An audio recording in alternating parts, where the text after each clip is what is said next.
Bugün akşam arkadaşlarımla birlikte size 1 saatlik sürede çocuklarımızı nasıl yetiştirmemiz gerektiğini, onları yetiştirirken yaptığımız hataları ve bu hatalardan sıyrılabilmek için de nasıl davranmamız gerektiğinden bahsedeceğiz. Tabii birazdan özellikle arkadaşlarım katılacaklar.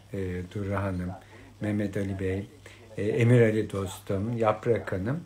Birlikte sizlere çocuk yetiştirirken nelere dikkat etmemiz konusunda bildiklerimizi paylaşacağız. Tabii neden bu konu önemli? Çünkü çocukluk yaşlarında verdiğimiz her şey gelecek yaşantılarda onların hayatını çok etkiliyor.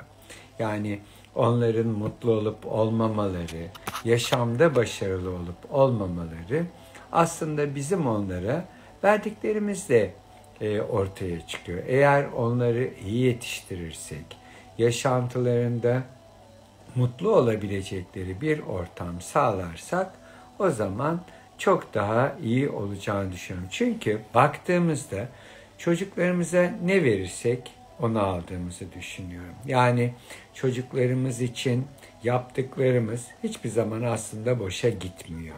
İyiye de bunlar olabiliyor. Yahut da onları gördüğümüz zamanlar yaptığımız hataların sonuçlarıyla karşı karşıya kalabiliyoruz. Bu yüzden çocuklarımızın özellikle yetiştirirken nelere dikkat etmemiz lazım, neler? Bugün bunlardan bahsedeceğiz. Tabii inşallah arkadaşlarım da katılırlarsa biliyorsunuz birlikte size bunlarla ilgili neler yapmamız gerektiğinden bahsediyorum. Şimdi özellikle sorularınız da olursa onları ele almak istiyorum. Neler var, nasıl davranmalıyız? Tabii bu arada arkadaşlarım yavaş yavaş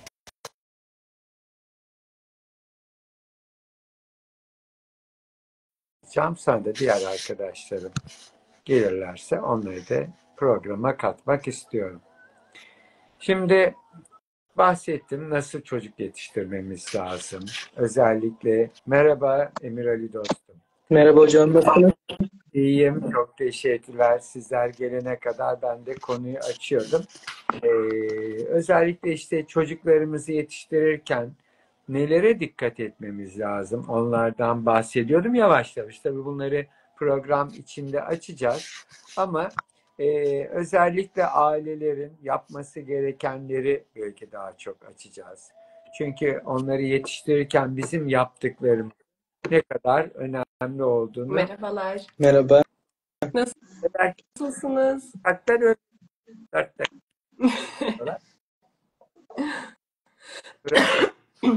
İnşallah iyi olacak diye düşünüyorum. Öyle bir başlangıç konuşması yaptım. Özellikle nasıl davranmamız gerekiyor. Çocuklarımızı yetiştirirken bunlar önemli. Onları açacağımızdan söyleyeyim. Tabii bu arada da yapılan hatalardan da bahsedeceğiz. Yani insanlar istemeden nasıl hatalar yapıyorlar? Bunlardan bahsedeceğiz. Bu konuyu açmak ister misiniz? Epeyce ben bir giriş yaptım ama neler söylemek istersin? Ben sadece şunu söyleyerek bahsedebilir miyim? Başlayabilir miyim? Bugün tabii ki yapılacak şeylerden, yaklaşımlardan bahsedeceğiz. Belki hatalardan, belki tercih edilmesi gereken şeylerden bahsedeceğiz ama insan olmak demek ve de ebeveyn olmak demek hata yapmak demek. İnsan olmamız bizi bu hatalara açık yapıyor. O yüzden de bugün konuştuğumuz her şeyin üstünde mükemmel ebeveyn diye bir şeyin olmadığı bilgisini bence akılda tutmak çok kıymetli. Hoş geldiniz Duru Hanım, nasılsınız? Hoş buldum, merhabalar, teşekkürler. Siz nasılsınız? Biz de iyiyiz, sağ olun. Ekibimizi topladık böylece. Evet, biliyorum Yaprak Hanım konuyu. Şunu söylemek istiyordum, Duru Hanım için de tekrar edeyim. Bugün konuştuğumuz her şeyin üstünde bir mükemmel ebeveyn diye bir şeyin olmadığını söylemek istiyorum ben. Mutlaka hatalar yapacağız, mutlaka pişmanlıklar duyacağız. Aslında bunlar belki sürecin bir parçası olarak görülmeli ve de yaptığımız hataları ya da değiştirmek istediğimiz şeyleri fark ederken birazcık da şefkatle yaklaşmayı kendimize hatırlatmak istiyorum. Bu akşam böyle bir giriş yapmak istedim. Buyurun. Ben Hanım başlayana kadar belki o da cümlelerini toparlar. Tabii hata yapabilir insan. Onu söylemek istiyorum. Hata yapmayalım dedikçe belki daha çok hata yapıyoruz. Yani önemli olan bilerek, isteyerek yaptığımız ya da yapmakta hatalar. Ne baba olmayı öğren, cebine evlilik cüzdanını alan herkes çocuk yapabiliyor ve o çocuğu da istediği gibi yetiştirme şansı. Sorularımızı yanlış sorarak öğret, hataları vazgeçmek iyi diye düşünüyorum. Ne dersiniz? Hocam sizin sesiniz bende gidip geliyor. Sadece bende mi öyle oluyor? Bende de öyle oluyor. Bende de Oluyor. Hı hı. Şimdi düzeldi mi peki yoksa gelip gidiyor mu? Biraz daha konuşmanız lazım sanki. Geliyor mu sesim normal mi yoksa gelip gidiyor mu gene? Şu an gayet iyi. Ben de iyiyim. Siz de neler dersiniz? Yok. Sabri Hoca'nın sesini ben anlayamadım. Ne sorduğunu da anlayamadım. Vereyim dedim. Neler söylemek istersiniz? Nasıl açmak? Evet, Sabri Hoca sesiyle alakalı problemi çözene kadar ben bir şey söyleyeyim konuya başlamak açısından. Yani zaten haftalardır yayınlarda hep çocuklar hakkında konuşuyoruz. Ne kadar kıymetli bir konu olduğunun biz de hepimiz farkındayız ve zaten sürekli bunu parça parça başka konularda hep izleyen kişilere aktarmaya çalıştık. Bugün de aslında en çok sık karşılaştığımız sorulardan bir tanesi çocuğumu daha ne kadar iyi yetiştirebilirim, neler yapabilirim diye. Ben de çok kısa şundan bahsetmek istiyorum. Zaten Yaprak Hocam şunu söyledi. Dedi ki mükemmel bir ebeveyn zaten yoktur. Böyle bir şey çok da mantıklı, beklenilebilir bir şey değil dedi. Ben de buna kesinlikle katılıyorum ve aslında günümüzde şunu çok fazla görmeye başladım. Yani çocuğum yere düştü ne yapacağım? Çocuğum ayağa kalktı ne yapacağım? Çocuğum yürüyemiyor ne yapacağım? Çocuğum arkadaşıyla kavga etmiş aman Allah'ım çok büyük bir problem. Acaba neler yapabilirim? Ne yapmalıyım diye.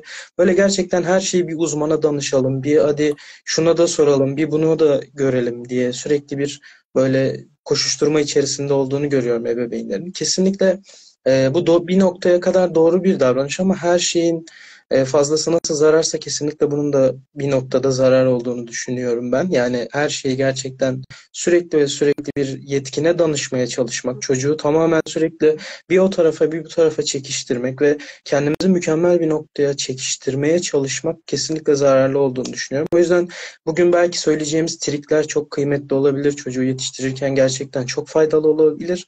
Ama bazen de gerçekten içgüdüyle, gerçekten annelik babalık içgüdüleriyle, toplumdan bildiğimiz şeylerle, birazcık da anne babamızdan gördüğümüz şekilde belki de çocukları yetiştirmek, birazcık çocukları kendi raylarına bırakabilmek, biraz kendi kendine düşe kalka öğrenmesini, günlük hayata alışkanlık sağlayabilmesini sağlamak belki daha kıymetli olabilir diye düşünüyorum.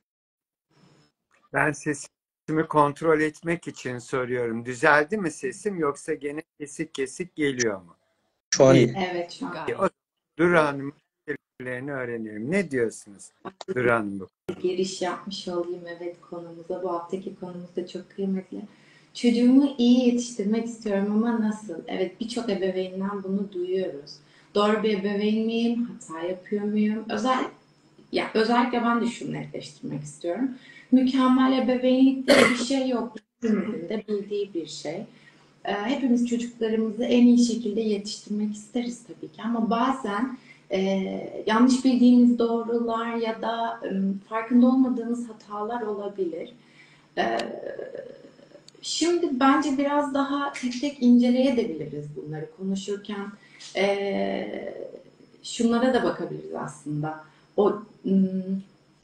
Çocuğumuz mesela sevildiğini hissediyor mu? Ebeveynlerin büyük çoğunluğu çocuklarını sevdiklerini söyler. Evet ben yani öyledir zaten. Ama sevgi sadece sözlerle ifade edilen bir şey değil. Çocuğunuz size bir şey anlatırken gerçekten dinliyor musunuz örneğin? Sevginizi sadece başarılarına mı bağlıyorsunuz? Yani koşullu mu aslında? Sizin doğrularınızı yaptığını mı seviyorsunuz kısacası? Yoksa her durumda gösteriyor musunuz sevginizi ona? Sarılmayı, fiziksel teması ihmal ediyor musunuz? Çocuklar sevgi dolu bir ortamda büyüdüklerinde ileride daha sağlıklı bağlar kurabiliyorlar. Ama sevgi eksikliği bir çocuğun özgüvenini de çok ciddi şekilde zedeliyor. Peki çocuğa sevildiğini hissettirebilmemiz için Sabri Hocam nelerle destekleyebiliriz? Çok güzel bir soru. Öncelikle o sevgimizi nasıl göstereceğiz? Bence bu hepimizin bir şekilde dikkat etmesi gereken bir konu. Çünkü seviyorum demek ona sevgimizi göstermiyor. Sevgimizi bence göstermenin en iyi yolu onun yanında olmak, zorlandığı zamanlar ama önden önde olmak ya da onu çekiştirmek değil. Yanında olmak. Ne gerisinde ne ilerisinde. Bu yüzden aslında sevgimizi yaptığı doğru hareketlerde onaylayarak, onu yaptığı hareketlerin hangi yönünü desteklediğimizi, doğru bulduğumuzu söyleyerek sevgi çok önemli. Ve sevgi yanında aynı zamanda belki bunları biraz daha da açacağız ama çok eleştirmekten kaçınarak. Yani çok sevdiğim bir Murphy yasası var. Der ki düşen bir şeye müdahale etmeyin, daha çok parçaya ayrılır. Biz de çocukları çok fazla müdahale edersek onlar kendilerini kötü hissediyorlar. Bunlardan biraz sonra bahsedeceğiz. Sevgi sadece sözlü olmamalı. Demin söylediğiniz gibi dokunarak, yaptığı olumlu şeyleri destekleyerek, zorluklarında onu dinleyerek ve onu anlamaya çalışarak ama iletişimi bizim söyleyip onun anlamasını isteyerek değil. Yani sürekli düzeltmeye çalıştığımız bir çocuğumuz olmamalı diye düşünüyorum. Bunları daha biraz sonra açarız. Sevginin çünkü bir sürü dili var.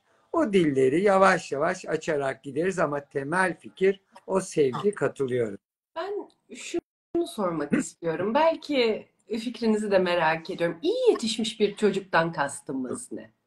İyi yetişmek demek ne demek? Çünkü bunu yaparken sevgi çok kıymetli, çocuğun desteklendiğini, kabul edildiğini öğrenmesi, hissetmesi çok kıymetli. Ama mesela bizim iyi yetişmiş bir çocuktan kastımız, hiç kaygılanmayan bir çocuk demek mi? Ya da hiç zorlanmayan bir insan olduğunda iyi yetişti mi diyeceğiz?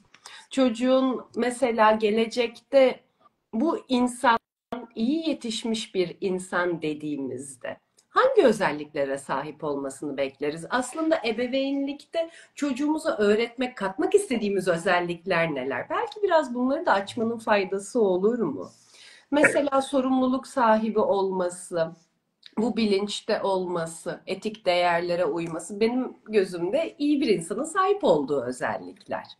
Mesela belki duygusal iyi oluşunu, psikolojik olarak kendisini nelerin etkilediğini ya da kendi duygularını nasıl ifade edebildiği, karşısına çıkan güçlüklerle ne şekilde başa çıkabildiği, seyircimizin yazdığı gibi sınır koyup koyamaması, aslında bunların hepsi iyi yetişmekle ilgili. Başka neler ekleyebilirsiniz? Gerçekten merak ediyorum.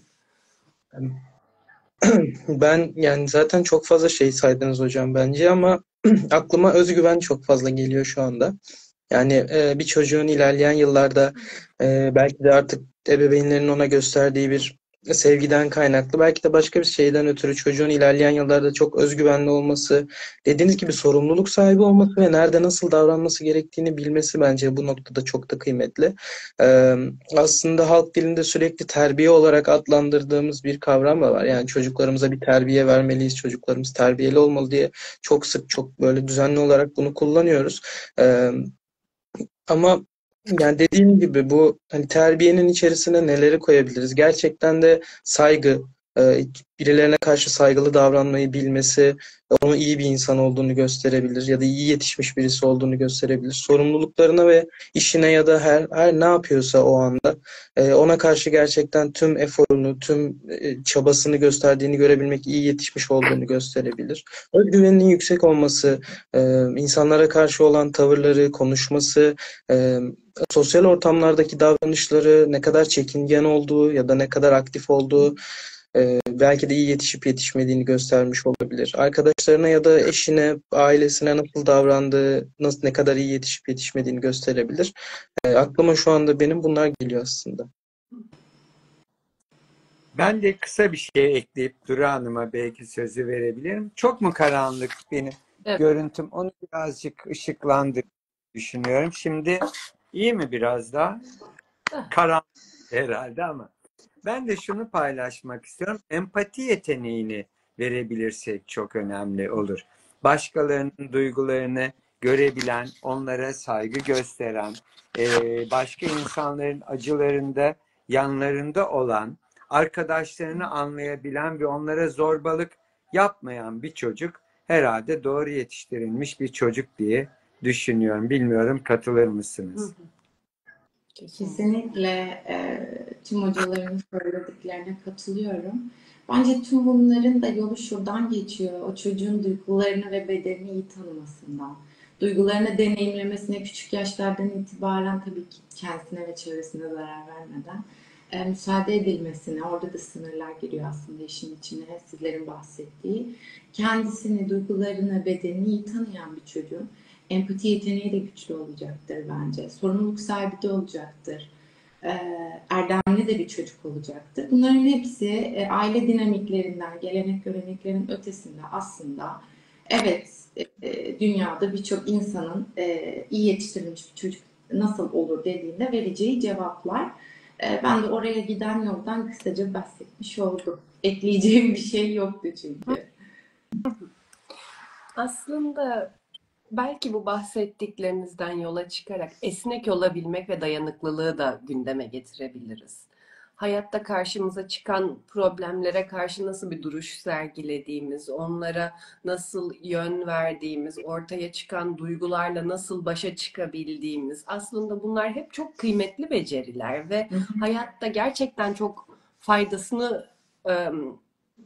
aradığım kelime değil ama hayatta ihtiyaç duyduğumuz beceriler diye düşünüyorum.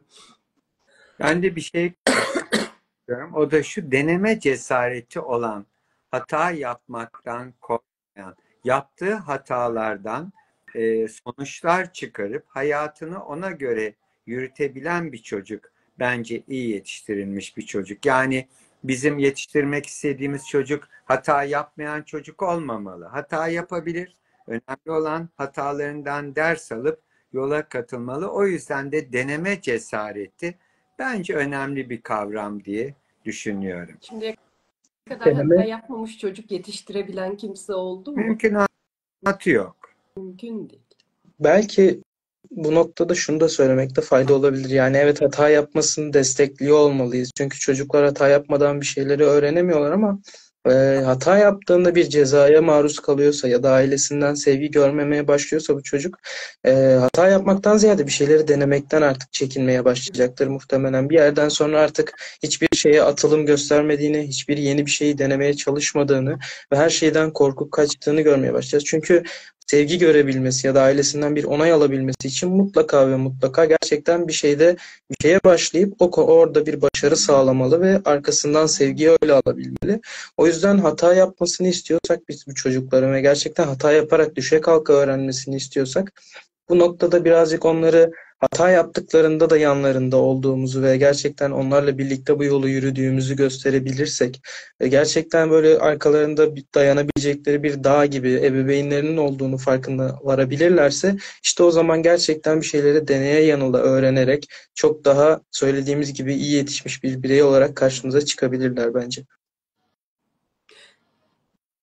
Şöyle ki, şimdi burada o zaman çocukların muazzam bir merakı var.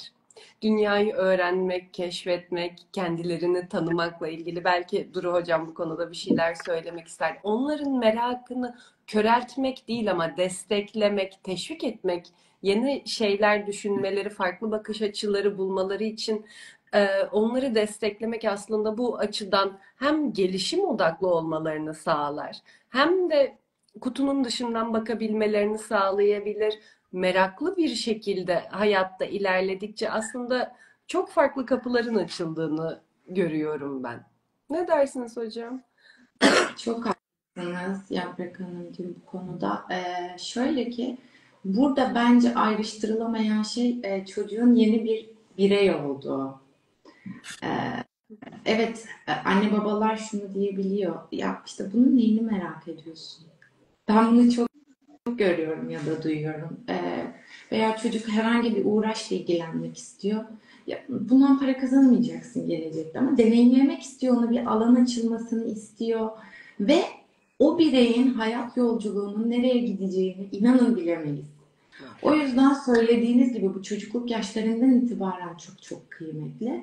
Ki az önce bahsettiğim de benim kendi bedeni ve duygularını deneyimleyip iyi yetiştirilmiş bir çocuk olması için de meraklarına, öğrenmek istediklerine dair aile elinden geldiğince tabii ki alan açmalı diye düşünüyorum ben de. Merakları desteklenmeli yani çocukların yaş gruplarına uygun şekilde tabii ki. Siz ne düşünüyorsunuz Sabri Hocam? Ben de katılıyorum. Meraklarını desteklemek, hatta birlikte merak ettiği konuları araştırmak, onlara hazır cevaplar vermemek, onun yapabildiği kadar araştırmacı bir ruha sahip olmasını sağlamak bence çok önemli. Bir başka önemli konu da sosyal olmasını sağlamak. Yani arkadaşları olan, onlarla zaman geçiren, o gruplardan kopmayan ve mümkün olduğu kadar kendini iyi ifade edebilen bir çocuk. Yani demin bahsettik, işte özgüvenli dedik. Özgüvenliliğin bence önemli unsurlarından bir tanesi de rahatça kendini ifade edip sosyal bir varlık olabilen bir çocuk da bence iyi yetişmiş bir çocuk. Ne dersiniz? Ben lafa atlayayım hemen. Kesinlikle katılıyorum hocam. Çünkü hani özgüvenin zaten dışarıda şu anda bir bireyi çevirip bile yoldan sorsak, hani özgüvenli birisinin bir tanımını yapmak istese herhalde sosyal olduğunu, isteklerini ve duygularını dile getirebildiğinden falan bahseder diye düşünüyorum ki zaten genel anlamıyla tam olarak bunu karşılamasa ama genel hatlarıyla karşıladığını söyleyebiliriz. Kesinlikle sosyal olması gerektiğine katılıyorum. Yani biz zaten bunu sürekli teşvik ediyor olmalıyız. Ama her zaman söylediğimiz gibi bu çocuğun nerede sosyalleştiğiyle de ilgileniyor olmalıyız. Yani internet ortamlarında ya da dışarıda herhangi bir arkadaş grubunda hiç fark etmez, bu çocuk internette bir e, siber zorbalığa mı maruz kalıyor ya da arkadaşlarında bir akran zorbalığıyla mı karşı karşıya kalmış durumda, ya da gerçekten kötü bir alışkanlık mı edinmek üzere bu çocuk, bunların da takibini yaparak kesinlikle çocuklarımızın sosyal olmasını hem gerektiği noktada internet ortamında hem de dışarıdaki bu sosyal hayat dediğimiz yerde sürekli bir şekilde aktif olmasını sağlayarak onun gerçekten tüm ikili ilişkilerinde akranlarıyla olan olsun ya da gene kendinden küçük ya da büyük kişilerle hiç fark etmez, herkesle olan iletişiminin daha kuvvetli olabilmesi adına kendisinin duygularını ilerleyen yaşlarda da hem dile getirebilmesi, kendini savunabilmesi, bu artık ilerleyen yıllarda belki iş hayatında mobbingden bile bahsedebileceğimiz, yani mobbingde nasıl davranabileceğinin bile farkına varabileceği bir dönemin başlangıcı diyebiliriz aslında.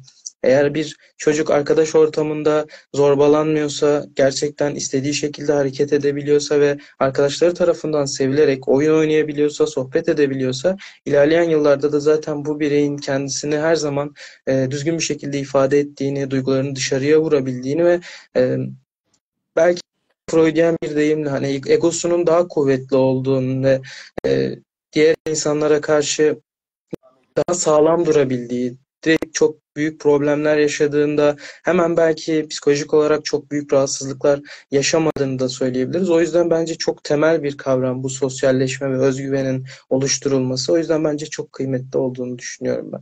Şimdi Bu söyledikleriniz gerçekten çok kıymetli ve sosyallik bir çocuğun hepimizin hayatında çok kıymetli bir yer kaplıyor bence.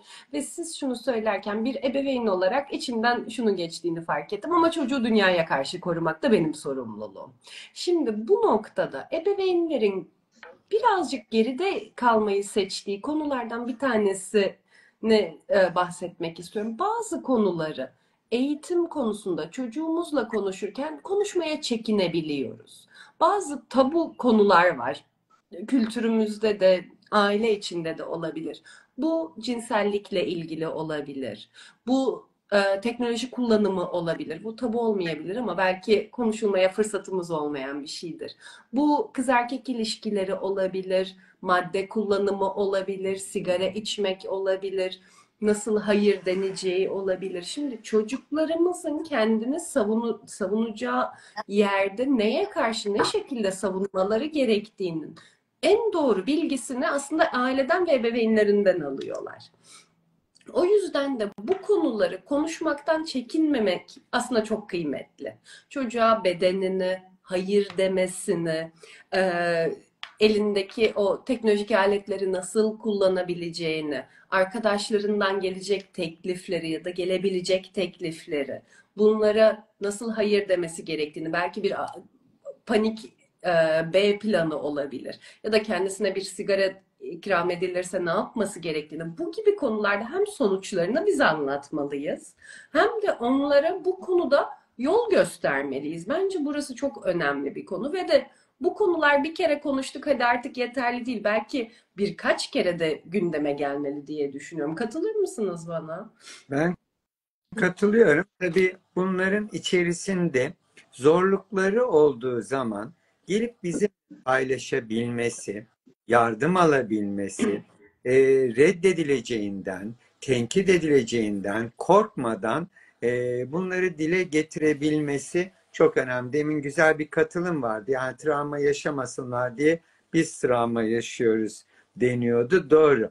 Şimdi travma yaşayabilirler. Önemli olan travma yaşadıklarında Emir Ali dostum da demin söylemişti. İşte akran zorbalığına maruz kalabiliyorlar. Günümüzde çok yaygın ama bunu gelip anlatmaları, yani geldikleri zaman bilmeliler ki biz onların yanında oluyoruz, destek oluyoruz. Birlikte doğruyu bulmak konusunda onun yanında gidiyoruz. Şimdi bu gerçekten önemli. Eğer bize söyleme cesaretini kazandırdıysak, korkmadan gelebiliyorlarsa bu iyi yetişmiş bir çocuğun göstergelerinden biri diye düşünüyorum.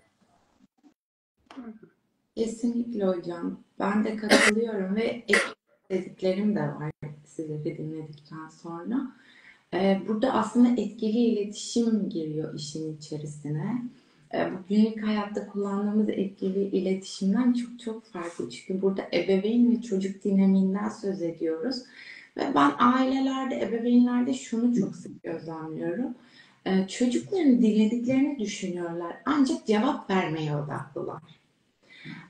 O sırada çocuk derdini anlatmaya çalışırken hemen bir çözüm bulma telaşındalar. Çocuğun duygularına çok odaklanmayabiliyorlar veya çocuklar hep bahsediyoruz. Duygularını bizim gibi deneyimlemiyorlar. Yeni tanıyorlar. Düşünsenize dünyaya geleli 5 sene olmuş, 10 sene olmuş, 15 sene olmuş.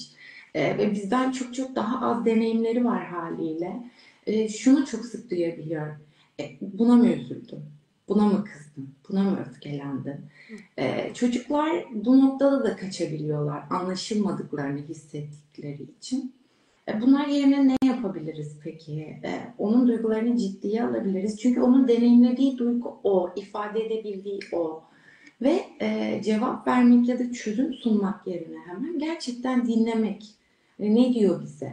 Her şeyi çözmek zorunda değiliz. Belki kendisi çözecek, belki bir çözme stratejisiyle gelecek bize. Bilemiyoruz o sırada. Ve bence empati kurmamız gerekiyor. Bu belki zor, evet, hani bir ebeveyn olarak çocukla yaş grubu hem de evlat orada daha koruma içgüdüsüyle davranabiliyor aileler veya vakti olmayabiliyor. Hemen o sorunu çözüp hayatına devam etmesi gerekebiliyor. Ama elimizden geldiğince bence çocuklarımıza da bu empati becerimizi çocuklarımıza dair de bence günlük hayatımıza dahil edebiliyor olmalıyız. Söylediklerinize ben bunları eklemek istedim. Çocuğun dünyaya bakış açısının bizim gibi olmadığını, farklı bir pencereden baktığını görebilmek, onların diline geçebilmek aslında çok önemli bir şey. Çünkü bizden bambaşka şekilde gözlemliyorlar dünyayı, bambaşka dersler çıkarıyorlar. Belki çok daha bize ne kadar doğru kabul ettiğimiz temel dersleri onlar ilk kez gözlemliyorlar. O yüzden de bunlar için bir zamana ihtiyaç vermek, belki çok acele etmemek de kıymetli. Sizi dinlerken bunu düşündüm. Benim bir ülkemde hobileri olan, yaşama farklı bakabilen ve hayatını zenginleştirebilen çocuklar da bence iyi yetişmiş çocuklar. Yani yapabilirse bir müzik aleti çalması, yapabilirse bir spor yapması. Hani hep ders diye gitmeyen, ki bu belki biraz daha büyük yaş grubuna da geliyor ama çocukluk çağından itibaren güzel alışkanlıklar kazanmış. Sadece telefonla, sadece bilgisayarla oynamak durumunda olmayan ve yaşantısını zenginleştirebilmeyi öğrettiğimiz, bunun ihtiyacını duyabilen çocuklar da herhalde iyi yetişmiş çocuklardır diye düşünüyorum. Kesinlikle katılıyorum zaten. Yani söylediğiniz her şeye, hepinizin söylediği her şeye ben de kesinlikle katıldığımı söyleyerek lafa başlamak istiyorum. Siz konuşurken yani zaten ben de hani bir taraftan da gerçekten çocuklarla alakalı neleri yanlış yapıyoruz ya da çok sık yapılan neler var diye düşünürken aklıma hep daha önceki yayınlarda da bir türlü bence uzun uzadıya konuşamadığımız bir konu var. Bu ödül ceza konusunu bence çok fazla dile getiremedik. Bir türlü bunun dengesinin nasıl kurulması gerektiği, gerçekten ödülün ve cezanın ne kadar kullanılması ya da kullanıldığında ne kadar doğru olduğu, çocukları yetiştirirken bunu nereye koymalıyız? Çocuğumuza bir faydası mı var yoksa zararı mı var ya da bu şekilde davrandığımızda biz çocuklarımıza e, nereye yani gelecekte nasıl bir hayat sunmuş oluyoruz? Gerçekten bir noktada acaba mesela çok fazla ödüllendirerek bir çocuğa bir hayat sunduğumuzda ileride acaba nasıl bir motivasyon kaynağı bulmaya başlayacak bu çocuk? Bir ödül olmadığı zaman, kimse ona bir şey vaat etmediği, dışsal bir ödül bulamadığı zaman içsel motivasyondan çok uzak kalmış ve tamamen dışsal motivasyonlara bağlanmış bir çocuk acaba ilerleyen yıllarda dersine nasıl çalışabilecek ya da ailesinden tamamen koptuğunda nasıl bir motivasyonla iş hayatına atılabilecek? Tüm bunları düşünüyorum. Sizlere sormak istiyorum. Daha sonra ben de zaten sizlere katkılarım olursa eğer yapacağım mutlaka. Evet, söz almak isteyen var mı aranızda? Dur hocam, başlamak ister misiniz? Bu tam sizin uzmanlık alanınız aslında. Dahası Duru Hanım'a şey yap. Aynen. Zevkle. Geçelim. Ödül ve cezayı evet ayrı bir akşam konuşabiliriz. Vaktimizi alacak bir konu çünkü ama kısaca orada şundan bahsedebilirim. Ben çocuklarda cezanın çalıştığını çok görmedim açıkçası ve okuduğum, takip ettiğim araştırmalarda da bu şekilde ödüllendirip uygun olmayan bir davranışta bulunduğunda ödülü çekmek aslında daha katkı sağlayabiliyor bizim istediğimiz davranışa yönelmesinde. Bugün belki bu geçen hafta da bahsettiğimiz sınırlar konusuna bir değinebiliriz. Hani çocuğun disipline edilebilmesi için çocuklar neden sınırlara ihtiyaç duyar? Bazen ebeveynler sınır koymaktan korkuyorlar. Çocuk üzülmesin, kırılmasın diye sürekli izin verebiliyorlar. Veya artık toleransları kalmıyor orada. Evet hadi yap tamam diyebiliyorlar. Ama orada disiplinsiz büyüyen bir çocuk aslında güvensiz büyüyor. Çünkü evinin duvarları yok o çocuğun, bir çatısı yok. Ve o sınırları onun için sağlayacak insan kesinlikle ebeveyni sadece. Hayata açılan penceresi ebeveyni açıyor o pencereyi. Bu yüzden sınırları olmayan çocuk güven alanı olmayan çocuk. Bunu hem gözlemleyebiliyorum hem de gerçekten de böyle. Her istediğimde her istediğini elde edebiliyorsa bir çocuk, içten içe kimse beni umursamıyor der o çocuk bir süre sonra. Mutlu olmaz. Bugün talep ettiklerini yarın talep etmiyor olur. Halk arasında doyumsuz olabilir. Ee, Ve eğer sınırlar net değilse bu noktada, evet belki bir ebeveyn sınır konusunda iyidir ama sınırların netliği konusunda iyi olmayabilir. Orada da çocuk neyin doğru neyin yanlış olduğunu anlayamıyor. Hem ebeveyni için hem dünya için ne doğru ne yanlış. Bu sefer karar vermesi gerektiğinde, bir bağ kurması gerektiğinde hayatının herhangi bir alanında kararsızlık yaşıyor, geri planda kalabiliyor. Peki burada sağlıklı disiplin için ne yapabiliriz? Belki birazcık buna da değinmek gerekir. Net ve tutarlı sınırlar olmalı ve bu sınırlar çocukla birlikte belirlenmeli bence. Ben buna karar verdim ve sen bunu yapacaksın. Çok da etkili bir dil olmayabiliyor çocuklara. Genelde ben şunu öneriyorum.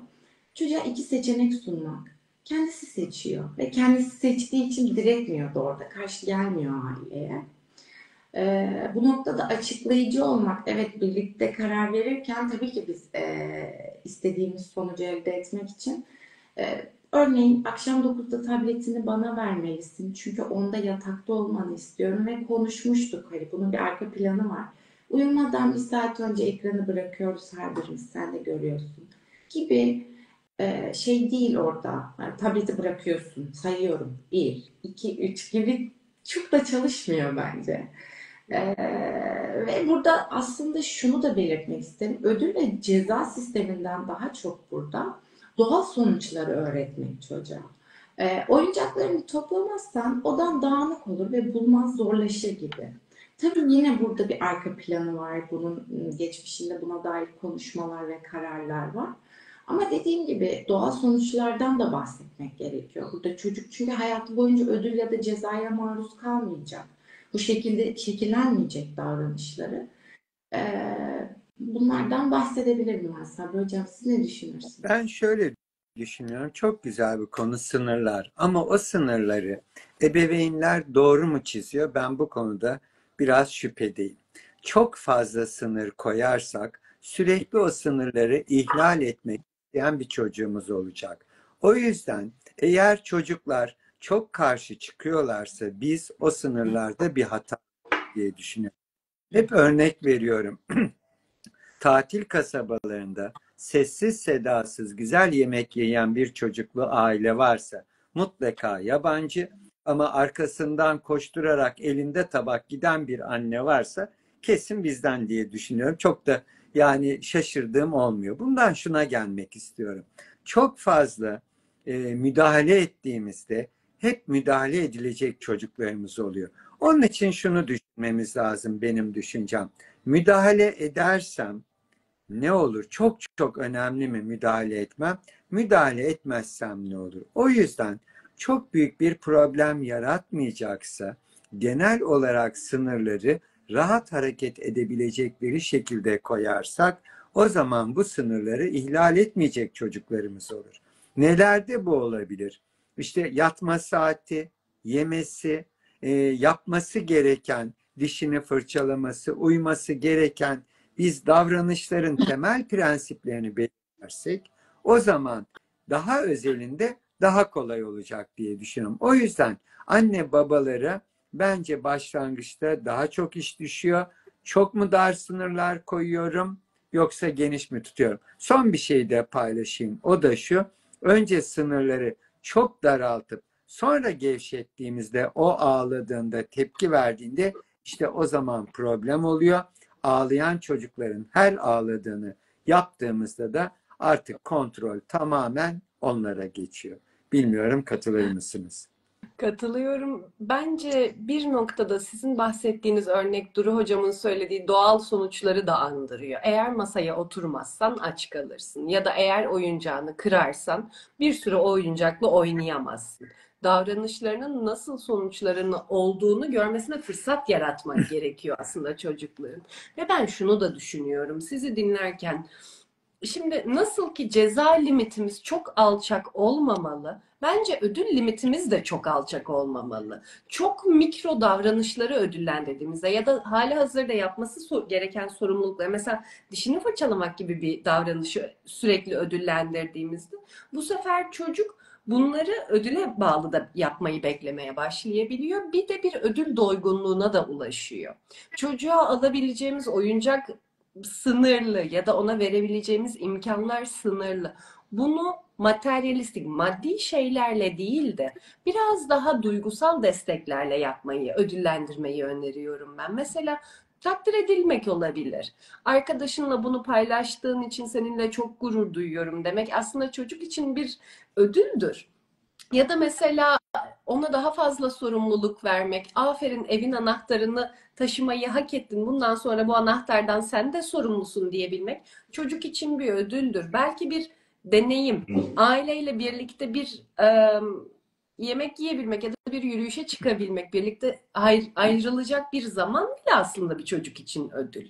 O yüzden de bunları sadece maddi ya da belki günümüzde biraz daha bu telefon hakkına, ekran e, süresine de dönüşmüş olabilir. Bunlardan daha çok ruhunu besleyecek şekilde yapmak da bence elimizde olan bir şey ve de güzeli, bize maddi bir kaybı olmuyor. Hem de çocuğumuzun gelişimini çok güzel bir şekilde desteklemiş oluyoruz. O yüzden de o ödülün nasıl bir ödül olduğu da çok kıymetli. Ben burada söze gireyim artık. Gerçekten çok çok güzel noktalara değindiniz. Hepinize teşekkür ederim. Benim de ekleyecek çok kısa bir şeylerim kaldı sadece. Ağlama konusundan Sabri Hocam bahsetmişken onunla alakalı çok kısa bir şey söylemek istiyorum. Ee, Çocuklar bizden bence çok çok daha hızlı öğrenen canlılar. Yani bize nazaran çocuklar çok daha hızlı bir şeyleri öğrenebiliyorlar. Bir şeyi ağlayarak elde ettiği zaman bu çocuk bir yerden sonra şunu öğreniyor zaten çok kısa bir şekilde. Ben ağladım ve ağlamamın karşılığında bana istediğim şeyi aldılar ve artık bundan sonra tepinebilirim, ağlayabilirim, ayaklarımı yerlere de vurabilirim, her şeyi yaparım ve sonucunda zaten ebeveynlerin bir noktada pes edip bana bunu alacaklar ve ben istediğim şeye kavuşmuş olacağım diye düşünmeye başlayıp artık böyle davranmaya başlıyorlar. O yüzden bence bu noktada birazcık sabırlı olup dediğiniz gibi e, ağlasa bile kendisini yıpratmaya da kalkışsa bir noktada bu belirlediğimiz sınırların çok dışına çıkmamak. Evet esnek olabiliriz ama her zaman bu sınırların dışına çıkmadan davranmak birazcık mantıklı olabilir diye düşünüyorum. Onun yanı sıra ceza ödülden konuşuyoruz madem hani şunu da söylemek istiyorum. Sizin dediğiniz gibi ben de cezanın çok fazla işe yaradığını bu zamana kadar çok görmedim ki okuduğumuz yayınlarda da sürekli bununla alakalı şeylerle karşılaşıyoruz.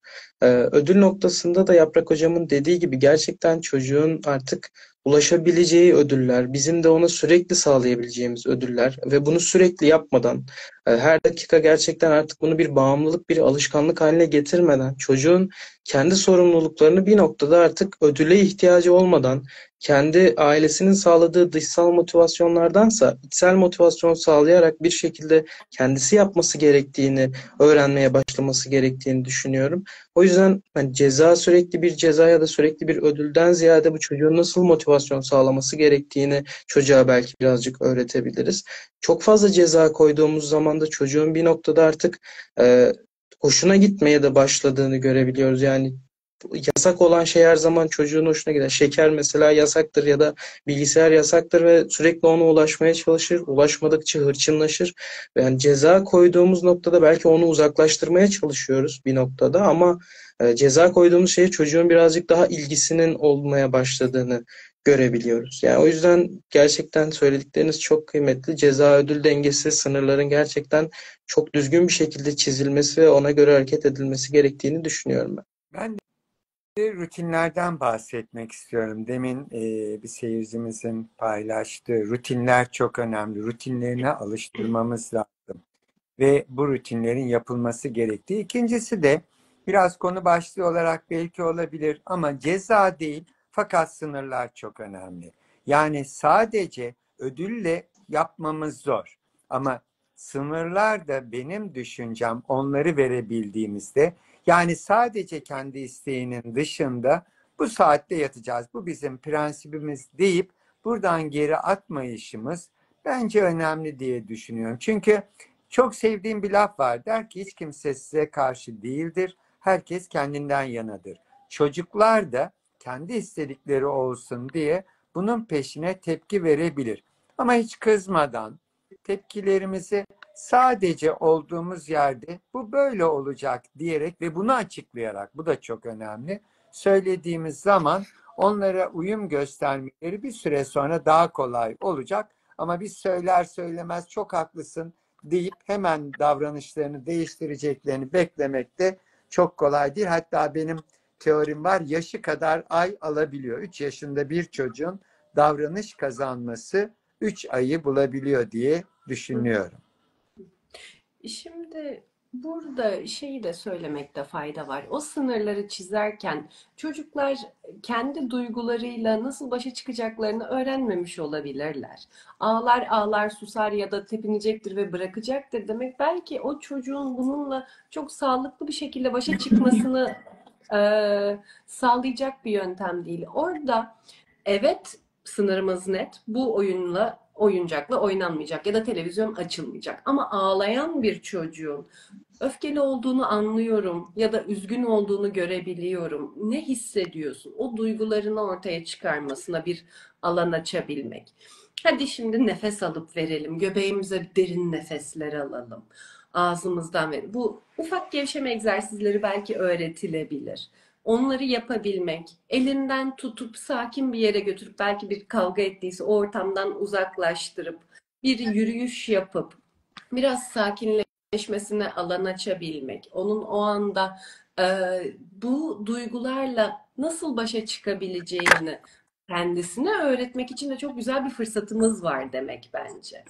O yüzden de ulaşamadığı şeylerde ya da cezalarda aslında o duygularla karşılaştığı her an neler yapabileceğini de öğretiyoruz biz çocuğa. Bunlar da belki bir fırsat olarak değerlendirilmeli. Ne dersiniz? Katılıyorum. Tabii bir de şu var. Çocuklar çocuk. Yani onun çocuk olduğunu da unutmamak lazım. Hata yapabilir. Hatta şuna inanıyorum. Küçük hatalar yapmayan insanlar büyük hatalar yapabilir. Hata yapmasına izin verelim. Hayatın sonuçlarını zaman zaman görebilmelerini sağlıyor. Her şeyin en iyisi olduğunda maalesef hiçbir şeyin iyisi olmuyor. En iyi olmak zorunda değiller. Ama hayatı deneyimleyen, hayatın içinde kendini gösterebilen ve öğrenebilen çocuklar olduklarında bu daha iyi olacak. Burada da işte bizim rol model oluşumuz önemli. Madem ki hani ebeveynlerden gittik, biz doğruyu mu yapıyoruz? Biz acaba ona örnek olabilecek davranışların içerisinde miyiz? Bu çok önemli. Yani televizyonun başından kalkmayan bir ebeveyn, hadi çok fazla televizyon seyrediyorsun dediğinde bu laf değil. Ya da madde kullandığında, sigara içtiğinde, bunları bırakamıyorum diye dert yandığında çocuğuna bir şeyi söylemesi de çok kolay olmuyor. O yüzden bunlar çok önemli diye düşünüyorum. Hı, kesinlikle. Kesinlikle hocam, ben birazcık bahsedebilirim rol model olma konusundan. Aslında çocuklar da yetişkinler de davranışlardan öğrenir. Halk arasında şöyle bir söylem vardır ya, bir kulağından giriyor, öbür kulağından çıkıyor, ancak kendinin yaşaması gerekiyor diye. Bu çocuklarda tabii ki daha da fazla bu şekilde. Örneğin burada çocuğumuza yalan, başkalarına yalan söyleme, bu erdemli bir davranış değil deyip telefonda konuşurken onun doğrusunu bildiği bir yalanı biz dile getirdiğimizde o çocuk için inanılmaz büyük bir hayal kırıklığı. Ve burada bu çocuk ne öğreniyor? Yalanın normal bir şey olduğunu öğreniyor aslında. Hep dile getirdiğimiz çocuklar duygularını nasıl deneyimleyeceğini, nasıl yansıtacağını bilmiyorlar. O yüzden de aslında küçük çocuklarda vurma davranışı çok fazladır. Çünkü duygu regülasyonlarını bu şekilde tamamlıyorlar. Ve bizler de burada öfkeli ve stresli bir ebeveynsek, çocukta biz bunu nasıl ifade ediyorsak, davranışlarımıza nasıl yansıtıyorsak aynı şekilde tepkiler geliştirecektir. Şikayet eden, hayatından memnun olmayan bir ebeveynsek çocuk da bu şekilde baş edecektir duygularıyla. Ee, Yani aslında burada gerçekten sağlıklı davranış için bizim öncelikle kendi duygularımızı tanıyıp onlarla sağlıklı bir şekilde baş edebiliyor olmamız lazım ve çocuğa bu konuda iyi bir rol model olmamız gerekiyor. Burada dediğimiz gibi yapmasını istediğimiz şeyi önce kendimiz yapmalıyız. O bunu gözlemlemeli ve devam ettirmeli. Ki çok kolay da devam ettirdiğini göreceksiniz. Ve kendi duygularımızı düzenlemeyi öğrenmeliyiz yetişkinler ve ebeveynler olarak. Ee, Ve mümkünse hatalarımızı kabul edebilmeliyiz. Bu ebeveynler için çok zorlayıcı olabiliyor biliyorum, evet. Ama bunu çocuğumuza da gösterirsek biz bir ebeveyniz ama mükemmel değiliz. Biz de bir bireyiz. Çocuk bu mesajı da almış olacak. Biz de bir noktada rahatlamış olabileceğiz. Burada çok önemli bir konu da var aslında. Peki çocuklar bunu nasıl sorabilirim ki? Çocuklar bizim davranışlarımızı yani ailelerin davranışlarını nasıl içselleştirirler? Yani onların dünyasındaki yansıması nedir? Sabri Hocam da belki birazcık bundan bahseder. Hani rol model olmanın üzerine biz neden duruyoruz bu kadar? Çünkü çok güzel, teşekkür ediyorum. Çocuklar söylediklerimize bakmıyor, yaptıklarımıza bakıyorlar. Ve anne babanın davranışlarını bir yerde taklit ederek kişiliklerini geliştirebiliyorlar. Yahut da onlarla interaktif olarak yaşantı yaşadıklarında.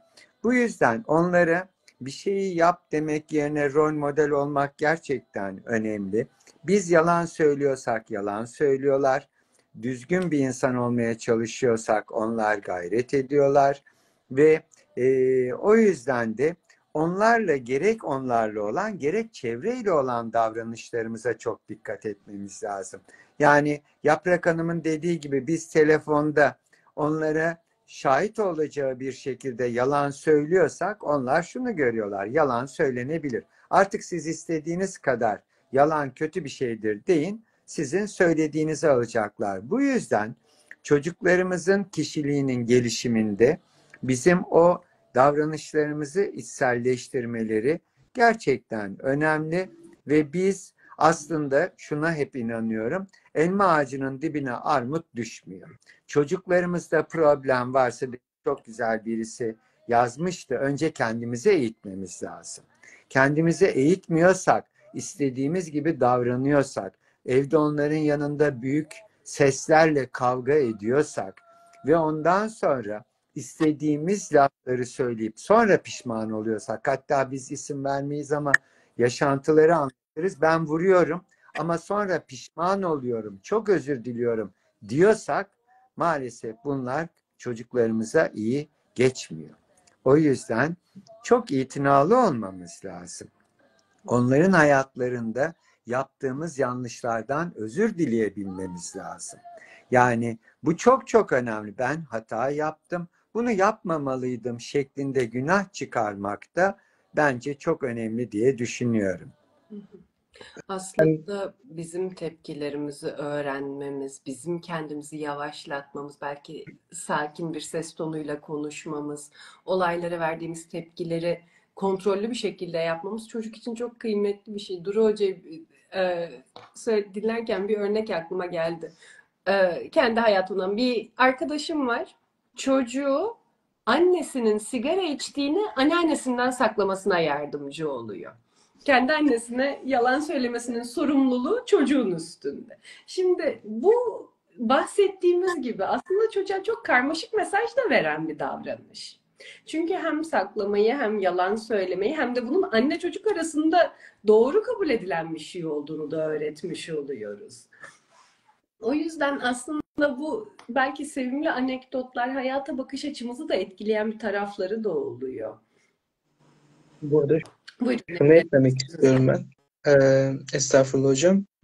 Şunu söyleyeceğim. Biz hep ebeveynlerin bir rol modelliğinden bahsediyoruz. Anne baba olarak biz bunlara çok kıymet vermeliyiz ve kendimize eğitmeliyiz diyoruz. Kesinlikle çok da haklıyız bu konuda.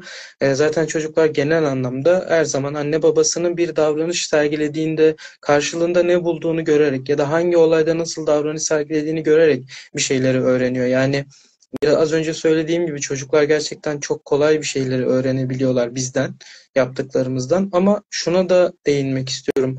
Çocuklar çok fazla tabletle, telefonla da uğraşıyorlar. Çok fazla sosyal medyanın da içerisindeler.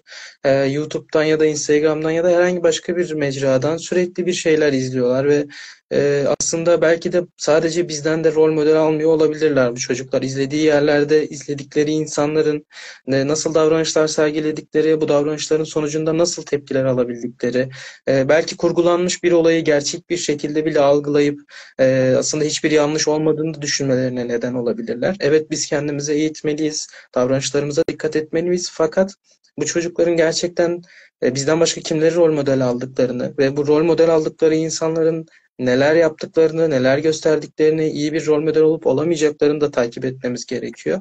O yüzden her zaman söylediğimiz ve geçen hafta da konuştuğumuz gibi çocuklar bu sosyal medyada kimlerle konuşuyorlar, kimleri kendilerine bir örnek alıyorlar. E, Gerçekten iyi bir örnek mi bu insanlar, zarar mı görüyorlar, yoksa gerçekten güzel bir şekilde eğitilmelerine mi sebep oluyor bu izledikleri, katıldıkları her neyse. O yüzden evet, kendimize bakalım ama bir de birazcık da belki bizden başka kimlerle ilgilendiklerine de önem göstermeliyiz diye eklemek istedim. Katılıyorum. O yüzden de arkadaşları çok çok önemli diye düşünüyorum. Nasıl arkadaşları var? Arkadaşlarını tanımalıyız. Onlarla zaman geçirmelerinde gözlemci olmalıyız. Nasıl etkiliyor, ne yapıyor?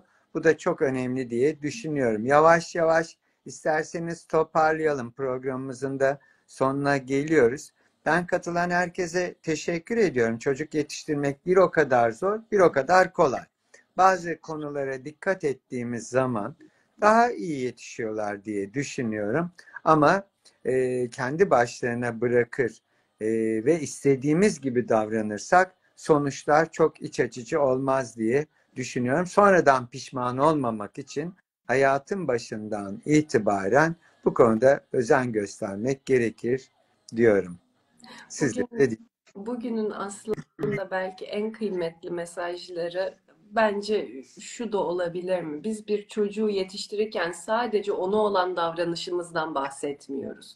Bizim kendi dünyaya olan davranışımız, evimiz, o çocuğun gördüğü her yerden bahsediyoruz. O yüzden de çocukta karşılaştığımız zorluklar ya da yaşadığımız sıkıntılarda kendimize geri dönüp bakmaya da gönüllü olmak çok kıymetli bu konuda. Çok keyifli bir yayındı benim için. Çok teşekkürler.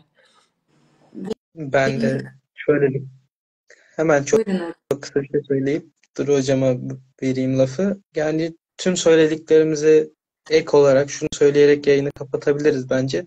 Kendi eksikliklerimizi fark ederek o eksiklikleri çocuğa yüklemektense kendi eksikliklerimizi gidererek daha bilinçli bir ebeveyn, daha bilinçli bir insan olarak çocuklarımızı yetiştirmeye çalışmak ve tüm söylediklerimize de dikkat ederek yetiştirmeye çalışmak belki de bir noktada çocukların daha iyi yetişmesine faydalı olacaktır diye düşünüyorum. Katılan herkese de çok teşekkür ederim. Sizlere de çok teşekkürler. Ben de çok teşekkür ediyorum en baştan katılan herkese ve kıymetli hocalarıma. Şunu eklemek istiyorum, bence küçük tutuyor. Davranışını değiştirmek istediğimiz çocukta beğendiğimiz bizim, istediğimiz davranışını pekiştirerek, o davranışa yönelik çabasını pekiştirerek çok olumlu sonuçlar alabiliriz. Yani onu takdir ederek aslında olumsuz yönlerini eleştirmek yerine Sabri Hocam çok iyidir mesela bu konuda. Yetişkin bile işe yarıyorsa bizlerde, çocuklarda ayrı ayrı yarayacaktır diye düşünüyorum.